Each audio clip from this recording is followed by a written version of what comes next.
DG Stéphane oh.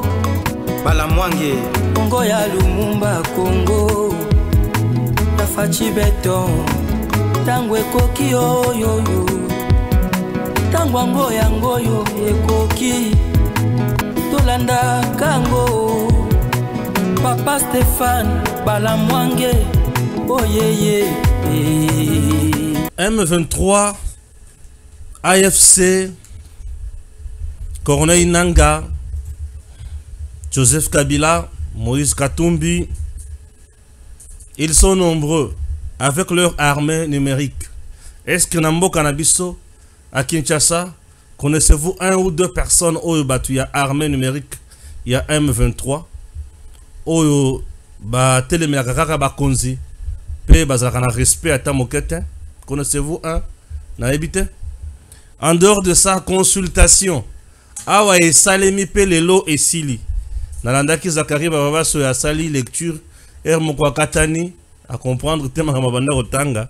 Viens à comprendre qu'est-ce qui se passe. Au-delà de ça, certains pensent que consultation politique menée par Kolongele, le travail fait par le spécial Ebérand de Kolongele est quasiment un échec. Le président Tshisekedi devrait récupérer la situation en toute urgence pour sauver le meuble. Au cas contraire, l'unité nationale recherchée ne sera pas totale. Siméon Isako. Est-ce que le travail fait par le spécial Kolongele est un échec? Réussite nango ezalaki nani? Échec par rapport à quoi? Est-ce que batu oyo bino babandaka kozela bayana consultation bayaki to bayakite? Oyo baye selon vous, Moussala pensé salemito et salemité. Est-ce que le président Tshisekedi Sengela Bandelangwa 0? Ce qui na consultation à Kolongele les bateaux bayete. Est-ce que Kolongele les a obligé à kende vers batouana? To et Sengela comme il peut s'accorder beaucoup malamoko ya catholique. Et c'est na 5 pour tout ça il sera malamoko pacte social. Comment vous trouvez tout ça? Ah oui. Au-delà de ça, Nanga azobimisa la vérité qui est Bemba Ibambongo na Centrafrique ya solo to lokuta. Rébellion ya Bemba na ya Nanga wapi rébellion o tokuki ko betela maboko. Est-ce que tokuki ko betela d'abord rébellion maboko? Makambo za moi ebele ekobima awa. Ekobima vraiment sur terrain aux alentours il y a aéroport il y a Kavumu. Quelques tozotangango awa balobi urgent, l'aéroport de Kavumu venait d'être pillé systématiquement par les éléments RDF M23 et des personnes de mauvaise foi. Kavumu est vide selon nos sources et le petit nombre RDF qui restait est aussi parti. Ils ont peur de quoi? Kavumu est à aéroport et à Bukavu. M23 ndazalaki kuna na RDF ba kimi ba ki wapi ba kimi ba patrouille oyo effort de ça comme constat na isa na USA ou quoi? Qu'est-ce qui se passe? Bon, je sais que Jack Boy makamba ba lobbying et belé a lobbyé moko na Trump na administration américaine. Hey, compliqué. Tata, bonjour. Bonjour Stéphane Balamonde. Ah oui, fierté d'Inang. Oui, mon frère. Tokutani les sous poto sur la makambo ya Congo. Toza ba umbu ya peuple. Très bien. Consultation menée par le spécial Ebérand. Bavois et bandi côté le makolobake, il a échoué, c'était un échec et que le président Tshisekedi a trouvé solution moussous. Moi je me demande, échec en quoi est la solution? Ils a appliqué le pacte social, il y a SSC na 5 ou c'est quoi? Merci beaucoup. Namutuna, encore une fois, naïbi saraga ba congolais que parmi les journalistes ya Mayele à Congo na biso, yo ozalaka. Oui, pourquoi nazolo ba ozalaka? Merci. Les alagate pour na expérience, to les alagate pour na combo. Les alaga na boanya ya mituna. Po mituna ezala ya bino bianoza ya biso. Mutuna noza na Mayele mingi. Nazo répondre à ngo pour na kotuna muto ya tuni. Pe muto alobi que consultation ezali échec. Natuni papa. Pona yo. But ya consultation ezalaki nini? Wana mutuna liboso na otuna yote na kotuna ye. Ngape na ko répondre yango. Consultation il fallait yamba banani. P consultation il fallait que pesa rapport et pas ya nani. Moyambi rapport ndako lobakeza échec ou soit eza yo motali pozaki na posa bayamba M23 après ko bomo babomi ba congolais yo zalaki na posa bayamba M23 wa pour consultation na yo et simba selon yo mawana bino. Au fil du temps toujours découvrir ba ennemi ya mboka baza partout. Les consultations nationales. Oyo mokonzi ya mboka en tant que garant de la nation a pesaki mission na professeur Ebérand de Kolongere que je salue d'ailleurs pour la pertinence na mayele na ye. Ezalaki laisser les Congolais devant les devoirs patriotiques. Ezalaki na caractère ya imposition te. Ote yoka ka il faut yate. Ezalaki conscience collective pe conscience patriotique. Les dés étaient jetés. Ça brûle à l'est. Les Congolais meurent. Comment est-ce que nous pouvons cogiter ensemble comme Congolais pour trouver des solutions na makambo ya est? P na mbongona ya mboka na biso. Batu oyo ba ye kon mayanga ni wana ezali batu balingi Congo. Ba ye ko solola na Congolais ofalaka yoka bango po apesa résultat et pas ya mokonzi ya mboka. Bato balingi Congo nde baye. Siko bato balingi Congo te bamila kisi baye te. Non seulement baye te, mais la plupart des langues ont imposé que pour la consultation ndenge bango balingi, il faut tocha Kabila, tocha Nanga, tocha babominyo so bakoboma kuna. Mawana bino. Encore de surcroît, c'est une situation congolo-congolais. Est-ce que Kabila est-il congolais? Non. Chadari a le bibola babolia bakoya te. Mais Chadari a quelle leçon à donner? Chadari a quelle leçon à donner? Ya Konguluma pour na Kabila. Nde leçon Chadari a repesa ba congolais yangoan. Pour tout likolo maïnase. Lelo, c'est la situation congolaise. Et Taliba l'arbente. N'a congolais que la plupart des hommes politiques, les professeurs d'université, j'ai des diplômes, j'ai étudié. Batouana, ce sont des larbins, les porteurs des mallettes des étrangers. Pour baboma ba congolais. Ça dit que yo, mutokotika chebino na sac, alors si milanga sac na beta tatana yo. Yo simbi sac ba beti tatana yo, pour zongseli mutoana sac, olobi merci. Nde ba Chadari, nde ba Muilani, nde ba tunyonso wana musala da bango yango wana ba memela munguna sac. Mais ba yeba kite que à un certain moment de la vie, Congolais a besoin de conscience. Lelo, Stéphane Balamwange, consultation nationale, ezali réussite totale. Et ça, le mina muto maele, non seulement na muto maele, mais mission nango ezalaki précise.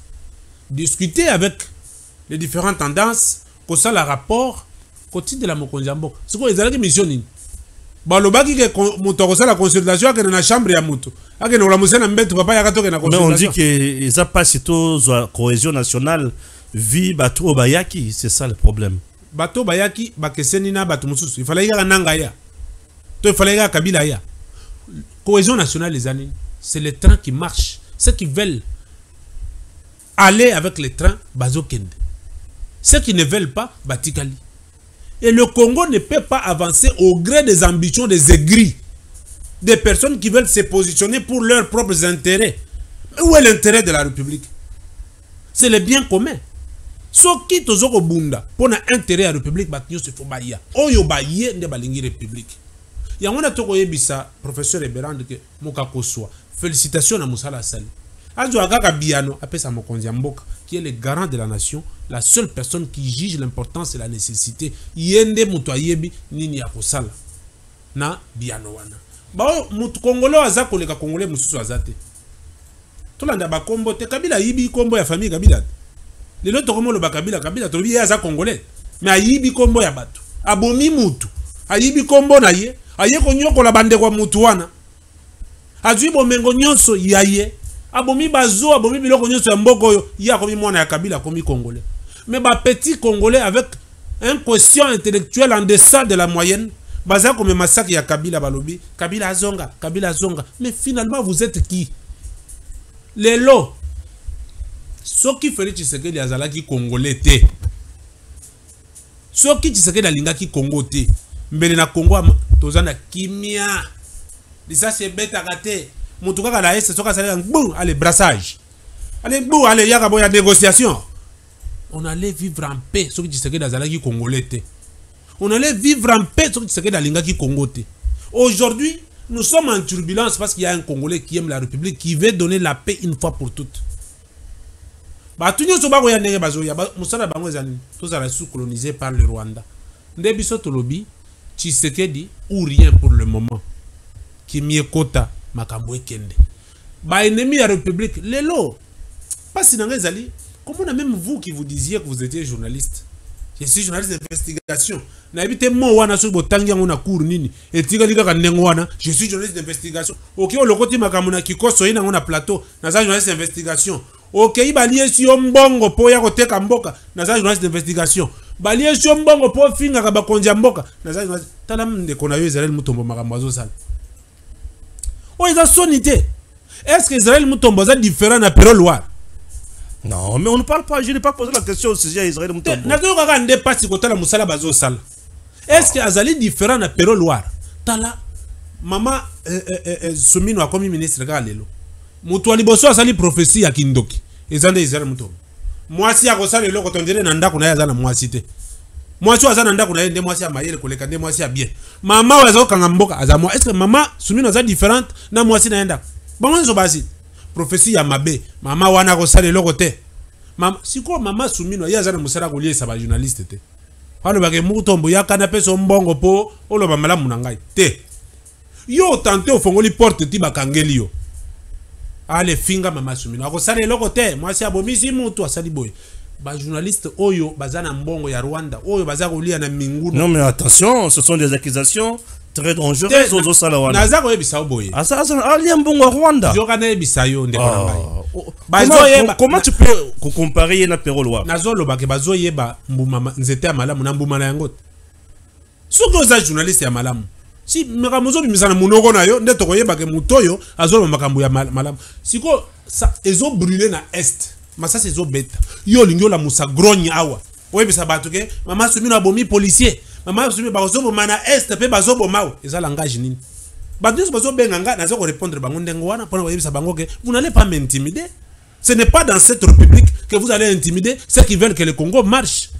Ça dit que yo ozolo babo tout congolais bolanda biso batu nyuso bazali banda ezobo mana est biso tozolela ndenge batu bazo kufa na est ba congolais nyuso bazo revendiquer yo journaliste na capitale ya république ozolo banini liweza na est bazoboma awa pe gouvernement komi ko boma eza une situation à la NT na moment où biso tozoluka kimia yo zo insister population po batele mabalo baki awa pe bazoboma bato comme ça tokota na balabala tobebisa eza nini. Ce n'est pas référent aux journalistes qui bouffent l'argent du Rwanda, qui bouffent l'argent de l'ennemi de la République.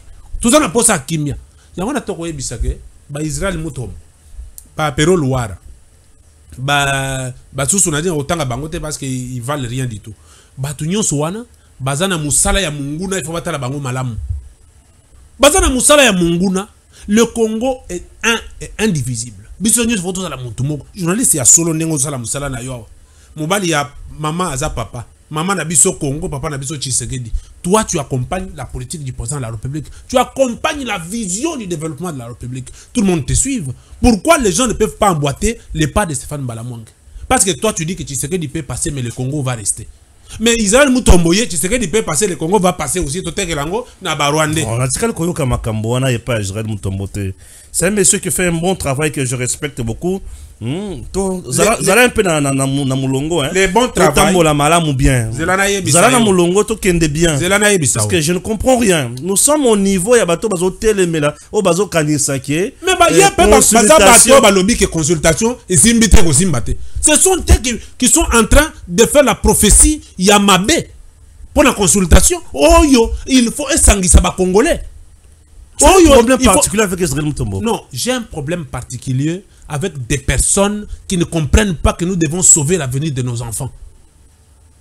Et j'accompagne toutes les personnes qui posent des actes de contribution à l'avancement de la République. Chacune des personnes dans son domaine de prédilection. Quand toi tu es journaliste, tu es écouté. Quand tu communiques mal, tu déroutes la population. Et moi, je dois accepter cela. L'avenir de Yabana Nabiso, ils ont dépendre de Moussalabino Bozo, Salabino va pas dire ça. Et le coup là, il y a une notoriété au commis Stéphane Balamwang. Non, ça te permet de vadrouiller, de verbier d'une mauvaise manière. On dirait parole comme parole d'évangile. Qui a donné à un journaliste le pouvoir d'insulter, le pouvoir de calomnier, le pouvoir de dire du mal des autorités? Quel est ce quatrième pouvoir qui a donné le journaliste le pouvoir de faire cela? Et nous devons laisser le journaliste pavaner n'importe comment, sans être recadré. Voilà pourquoi je dis, si j'étais à la place de Maman Soumino, je demanderais qu'on invite ce monsieur-là à qu'il ait sa preuve. Il y a Makamounio Sosoro Banakombo, il y a Maman Yabatou. Aza na famille naïe. Aïe Rosale la Mboka. Je salue en même temps Madame Nicole Boacha. Basi Amayele ya Congo na biso. Mais quand le chef de l'État...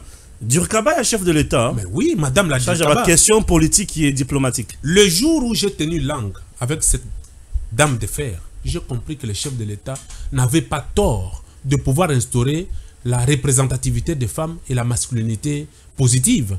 Une dame extrêmement intelligente, Nicole Boacha. Et je dis bravo au président de la République pour le choix des femmes. Et aujourd'hui, moi, je n'aimerais pas accepter qu'un journaliste passe parce que tu as besoin du butin, parce que tu as été soudoyé par le Rwanda, tu as eu l'argent du gauche à droite, et puis tu nous dis, oh non, Madame Soumino a fait, Madame Soumino a fait. Désormais, quand un journaliste déprave comme ça, Bisso Batistekediste, nous serons là pour lui dire respect à la femme, respect aux institutions. Soumino n'est pas une femme de la rue. Ok? Elle représente une institution. Elle est chef du gouvernement. Non, tu vas te permettre... Dans quel état où on peut accepter qu'un journaliste sape sur le gouvernement entier parce qu'il a besoin du butin, parce qu'il défend l'argent qu'il avait bouffé, à gauche, à droite, il veut le défendre. Nous n'allons plus accepter ça. Si vous pouvez l'argent, bouffez votre argent, mais ne vous attaquez pas aux institutions. Bon, là, c'est ton point de vue, je ne comprends pas. Maintenant, si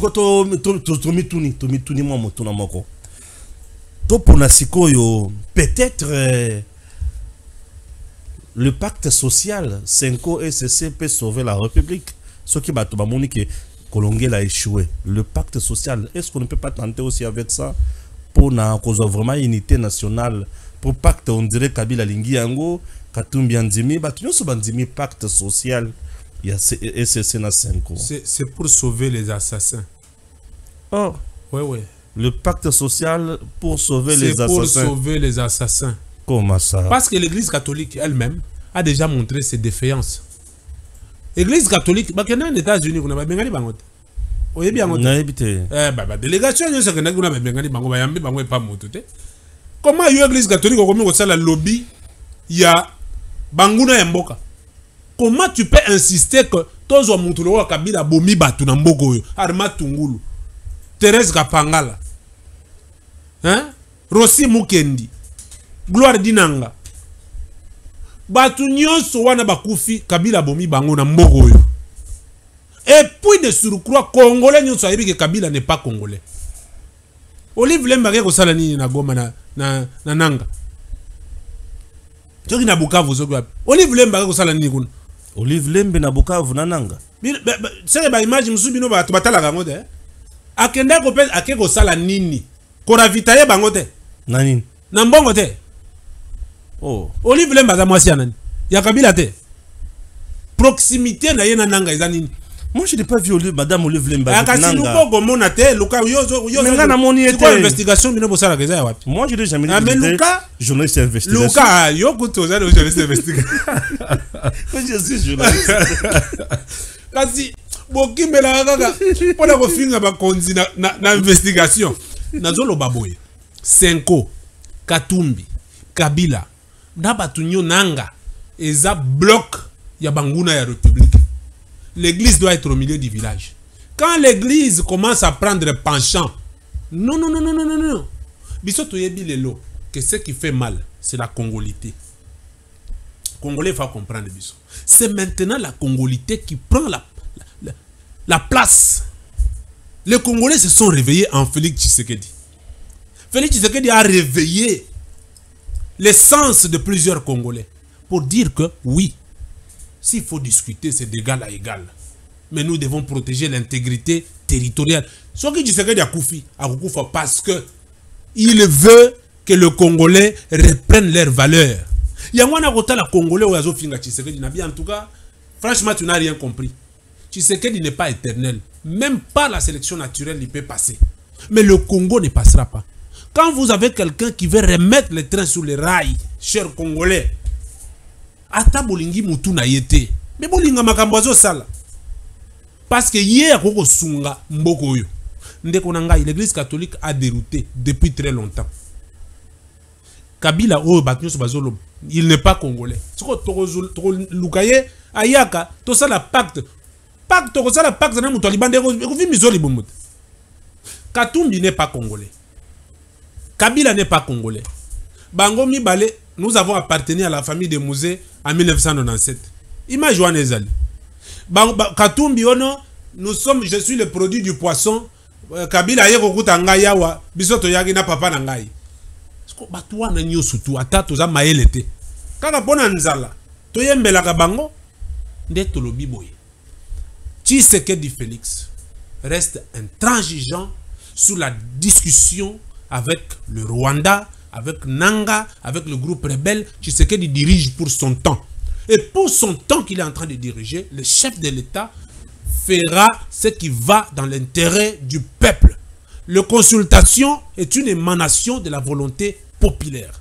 Et Tshisekedi va prendre les résultats des consultations parce qu'il y a un Congolais qui soit supérieur que l'autre, des personnes qualifiées sur la liste des concertateurs pour être ministre ou diriger les institutions. Ces personnes-là seront mises à la machine pour pouvoir travailler au profit du peuple congolais sous le pouvoir et la direction du président de la République. Point barre. Ce qui est boyi, melakiti okufa.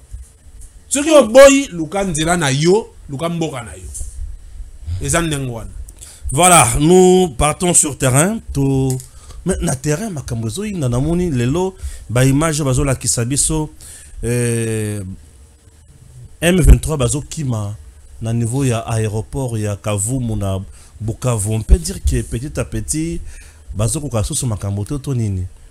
Nanga mbote na yo. Papa nanga. Tu kosa la banque, hein, Kadeko, hein. Papa relancer makambo. Nanga komi na mbongo, hein. Papa nanga mbote na yo.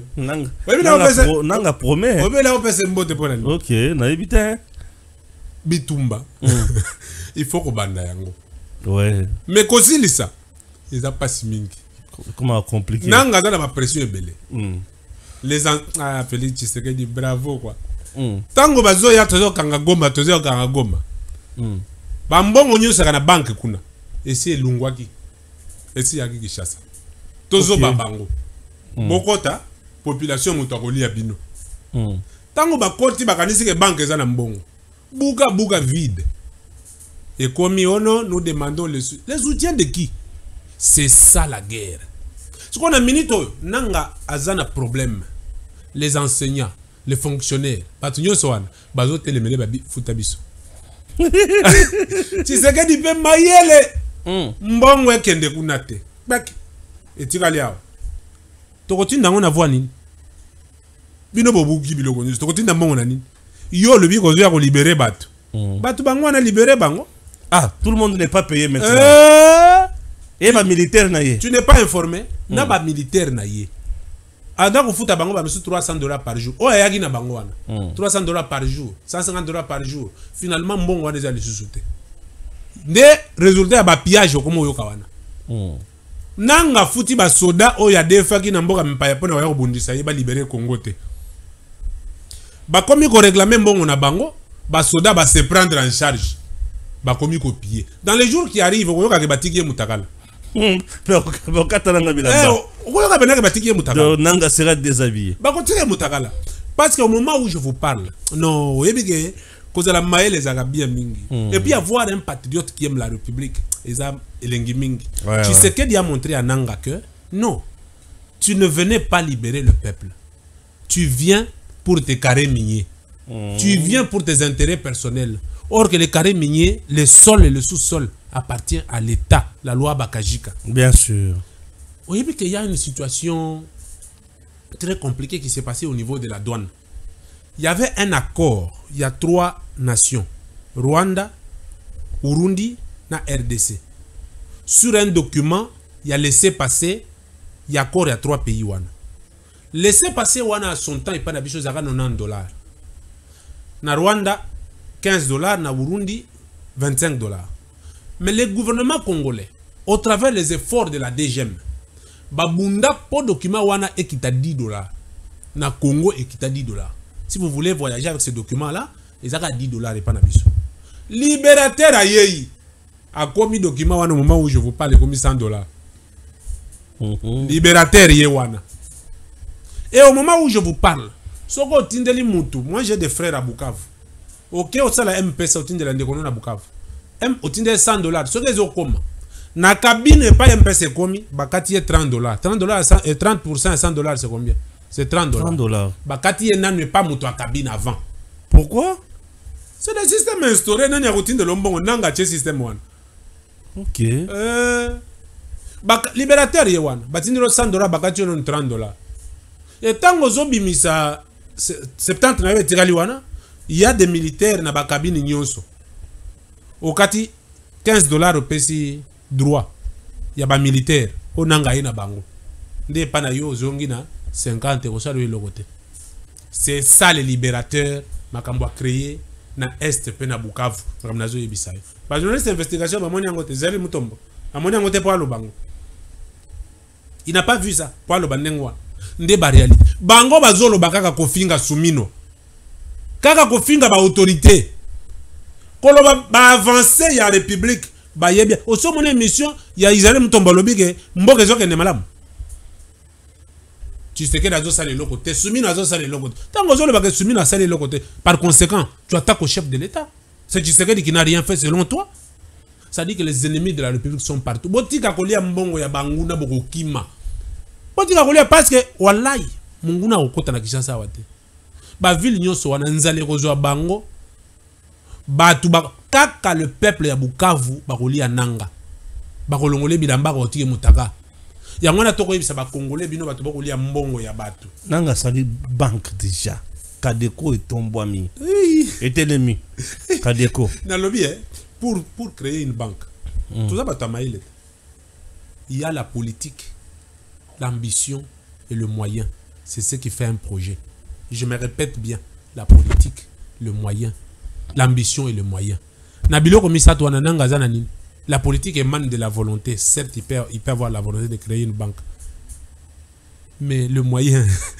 Quel est ce pays-là? Attends, toi, bata maël était. Où il y a rien mbongo na yekucha na zone ya conflit pour passer la banque. Ou quelle est cette banque-là qui peut venir signer un accord de partenariat dans une zone de guerre? Pas ça qu'on a ba Congolais. Ce sont des mythos. Bazo tia biloko pour montrer aux Congolais que oh, bozakuna koto ça va. Mais yebisa mutombo ya l'investigation na kuna amona makambo na zolo baso ke za yangote.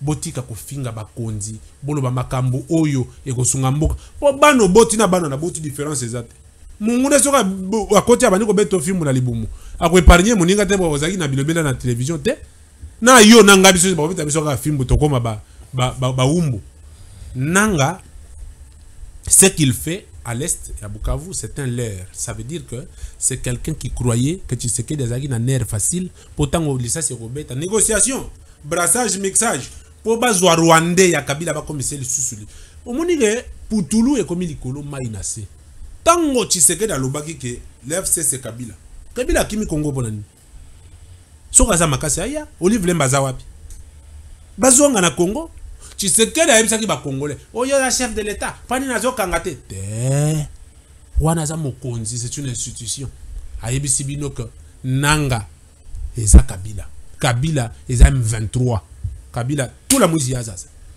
soka eza yote yaka yango na pesi mukakosona mutamba da yebise ke asala ba théâtre te mazolo ba na télévision wana asala théâtre te na sujet wa lobaki ke ako traquer batu nyonso bazana M23 na biloko na bango. A traquer na Kabila. Pour y ba ko funda kaza muto FCC. Te mais alobi Kabila wana instruction za secrète. Mais ya batu nyonso ça la secrète ndenge nini. Ya batu nyonso ça la communiquer. Bo mutamba ye mo bazolo bagaza muto Kabila tilelo. C'est Kabila qui l'a formé. Kasi yangwana to koloba ke atike la biso ba théâtre ya modèle wana. Sa disciple Kabila c'est connu. Atika théâtre wana. Ça veut dire que Kabila il faut qu'on scelle biloko na nyonso ko tiango na vente aux enchères. Donc tu veux dire que Mutamba sécurise Kabila. Mais comment biloko batu mususu ezoleka ya Kabila comme il a secret. Il y a secret. Il y a Franck Diongo à saluer communiquer. Est-ce que Kabila zobo mabatu na secret? Zela mukena tuna mutuni. Il y a Franck Diongo à saluer communiquer. Nanga communiquer. Et Mukumadi Joseph ou autre Kokota communiquer. Alobi peke na kangiye. Akangiye. Pour tout le monde on a jugé. C'est bon. Tout. Et pour Kabila, il y a des instructions. Quelle instruction? Or le président Lobaka Kala qui est M23 et AFC c'est Kabila. Yangwana mutambanga la linga ke mingi mena kutala ina lebi. Monsieur le ministre tika théâtre obandi. Ko kanisa teke pa ba congolais ba ko betelo maboko. Yo komi spécial. Obandi mbiringa na makambo lobi. Yangwana to yebisie a condamné Kabila. Boya zana makasi wakanga bata. Ce n'est pas lui qui condamne. Kasi fanya lebi ka kangi. Olandaki yete. Ce n'est même pas lui qui arrête. Mais Olandaki yete. La tournée makama Mukumadi a lebi, je l'ai même arrêté. Oh, et vidéo ezali. Je l'ai mis en prison. Ah. Yangwana to lobi ke na Kabila pe. Aloba bo solo na makambo Kabila. A boto la biloko na ye, bate aux enchères, bana batanga classe, gratuité de l'enseignement et pela na mbongo ya Kabila wa yibi na Congo. Vérité yangwana. Ndeko na ngai. Ici, il est demandé à tous les Congolais d'aimer la République. Bolingo ya Congo, et l'équipe diplôme. Bolingo ya Congo, et l'équipe doctorant. Et l'équipe tout ce que tu peux avoir. Bolingo ya mboko. Biso ba yimboka oyo to linga Congo. Parce que tu sais que dia koleka. Ba Congolais tribalisme te, o muluba, o muswahili, o muyaka, o te. Biso nyonso to ba Congolais. Po Congo tango zozo maladi, eza batu nyonso bazo kemba. Ezaka muluba te, ezaka muyaka te. Yangwana to na sengi bino bolingaka Congo. Tshisekedi topesi temps ya nzambe oyo atiaki ye. Parce attention, toute autorité vient de Dieu. Ah. Biso to na makasi ya koloba te po Tshisekedi bokonjene uti na nzambe. Tango nzamba kolongola ye mutu musu akoya mefa kuta Congo et développer. Kabila dit j'ai déjà grandi Natiki Kotanga, je dois sauver quand même le Congo. Berer Nassala la Kala, je ne pense plus que Kikozonga. Bref, le retour de Kabila, on peut l'annoncer avec force ou fast. Pourquoi? Puisque nous avons l'impression que l'expérience n'a rendre sage. Que la foudre tombe sur sa tête. Kabila. Au Moni, ça sera une première dans l'histoire du Congo. Que Batu, Balie Moutou. C'est-à-dire que Bazui Moutou Batie na Moutalaka, le roi la Dendon, le roi Kabri. Bakati Mike Batie na Batije. Bakomi ke Moussuni ya Kabila. Donc ba Congolais bazoya bazo somba tozolia et que Zalande Kabila. Kabila n'a rien fait de bon dans ce pays. Est-ce qu'on y est big? Parce que les Congolais ne suivent. Bolimbi Sangaï, c'est pour l'amour du Congo. Ou y est big? Si nous avons connu ce problème, il y a infiltration dans Mboka Nabiso. C'est Kabila. James Kabarebe. Fille le compagnon, Obalobaka Massoua, il y a Kabila. Na makambo armée. Kabarebe a comme chef d'état-major. Kabarebe, oui, mais que quand je regarde Joseph Kabila, Kabarebe c'est avec Mouzé. Non, avec Mouzé, j'ai dit avec Mouzé. Mais les ramifications, il y a des actions qui ont les ramifications. Kabarebe na Joseph Kabila, c'est pas ça baninga. Si koyo lelo tozo tala, un Rwandais tout fait. Aïe infiltration et colis awa pour na Joseph Kabila. Barwandais bazui place na Congo awa pour na Joseph Kabila. Parce que Mouzé asi abengana ki bango. Comment toi tu peux ah oui big Congolais failli ba vérité. Soi-disant papa ya Kabila. Akufi. Kabila a parachuté à Komiawa. Matanga esili. Tant matanga Kabila esili, Kabila a fait quoi? Kabila Joseph foye bien le quoi. Il est allé directement fêter au Rwanda. Ba image ezali ba photo ezali. Il est allé fêter na Museveni. Na bato batindaki ye po ya ko aye ko fêter victoire na bango. Babomi mutu. Quelle est la première mesure que Kabila a prise? La sanction contre le Rwanda par la RDC. La première mesure de Kabila en tant que président de la République. On avait accusé des pays. Je pense le Burundi et le Rwanda. Il fallait pas foutre Abiso Bambon. Première mesure, il y a Kabila Joseph. Abolir l'accusation, retirer la plainte et l'accusation à Rwanda. Vous voyez bien, journaliste d'investigation, vous voyez bien, tout le monde bien. À Longoli, plainte wana. Rwanda komi, makambo le kia Rwanda bien, ça c'est Kabila. Qu'est-ce qu'il fera de mieux ce qui a zungi président? Ndekonangai, totika koreve. Zo ezawapi ya Congo. Banyama nyonso ya valeur ezaka na mboko to protéger ezawapi. Ezana kingakati te. Kingakati eza privé to eza ya mboka. On a tra ezawapi. Ba port na biso nyonso ezawapi. Attention, ne vous jouez pas des Congolais. Kabila kende libila kaka ndenga keboy. Mokolo akomeka wa mutu mususu akolata kamikaze bakangi na nzoto bakufina ye. Le président Tshisekedi na pour parler naye avec nani qui zanano à la suite de la grâce présidentielle accordée aux 3 détenus américains ayant bénéficié de la commutation de leur peine en servitude pénale à perpétuité en collaboration avec tout on a compris en anglais. Marcel Benjamin et Taylor ont été évacués aux États-Unis pour y purger leur peine. Voilà. Et le quoi il faut éclairer lanterne ya batuba Rolanda biso. Batuana bakondaki kondanaki bango wana peine de mort. Ndenge bakondanaki bango moyen babimisa bango ezate. Folaki bakufela kakawa. Le monde est un village planétaire devant lequel on a besoin de tous pour exister. On a besoin des États-Unis, Marcel Malanga, Azamouana Mouké, je pense qu'il n'a pas 30 ans. Papa Naïe Moutouachagi na Magambouana. Na Magambouya jeune wana ba circonstances atténuantes. Ezalaki. Sikoyo, na pouvoir discrétionnaire, il y a président de la République. Na relation bilatérale avec les États-Unis. S'il y a eu cette sollicitation, il y a que il faut pas la peine wana de mort, ba comme sango à perpétuité, il faut akende ko sala ngwe pa na bango. Mais c'est la loi. Ba sololi, ba yokani, ba kitizi peine.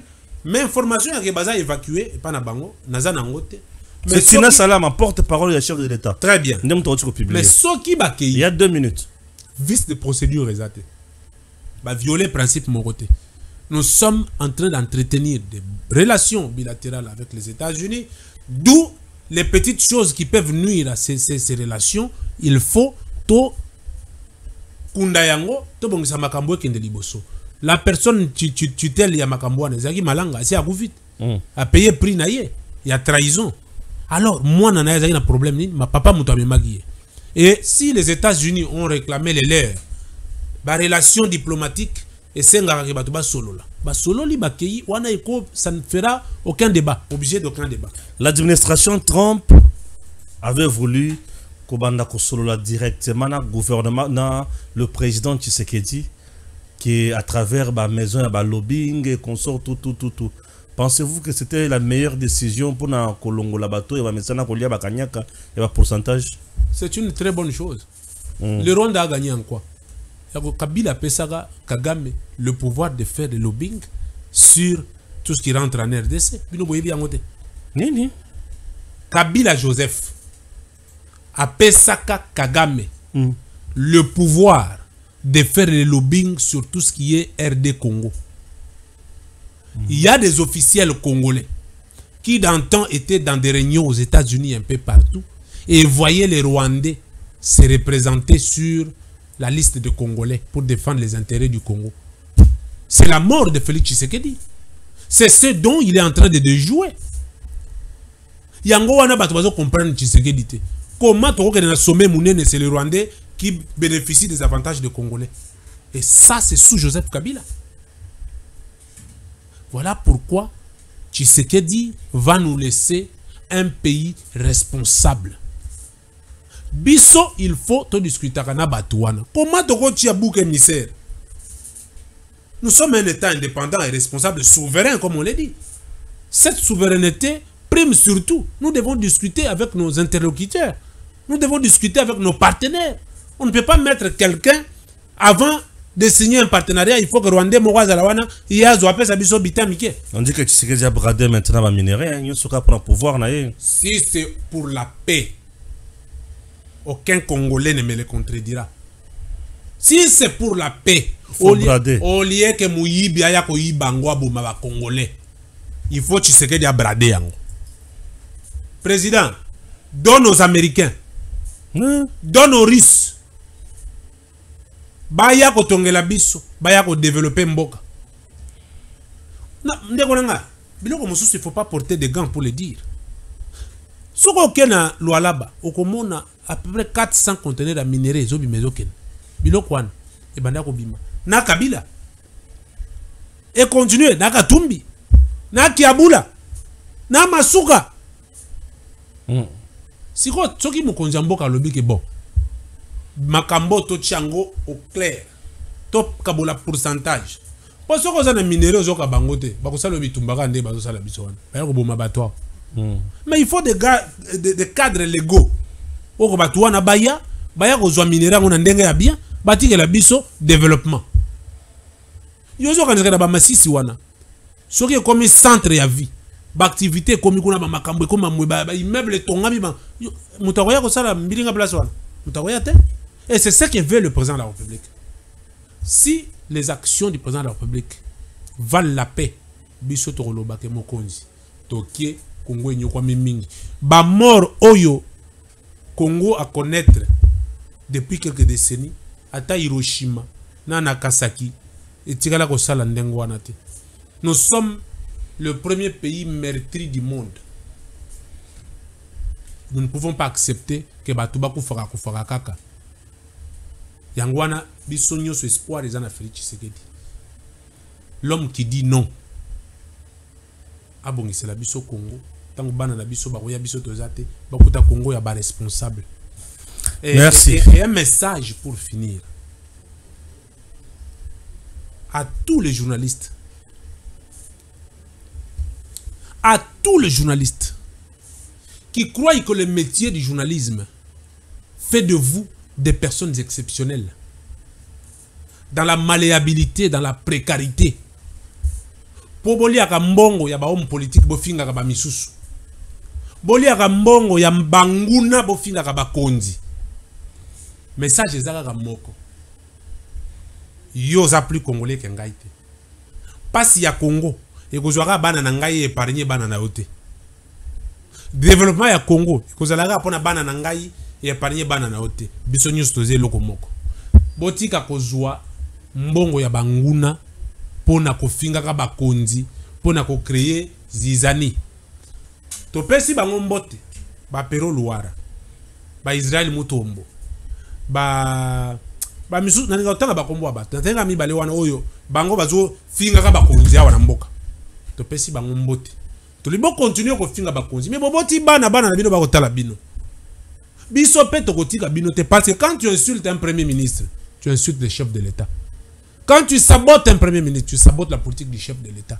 Biso pe tokotika binote, tokene na bino jusqu'au bout. Journalisme eza musala moko exceptionnel te oye salio ko comme super homme, ozo monopole ya kofinga ka batona koloba. Tokotike lotante. Merci, messieurs dames, merci beaucoup. Tokotani mbalasima avec le même plaisir. DG Stéphane Balamwange Congo ya Lumumba Congo Fachi beton tango ekoki oyo tango ngo yango yo ekoki tolanda kango Papa Stéphane Balamwange oyeye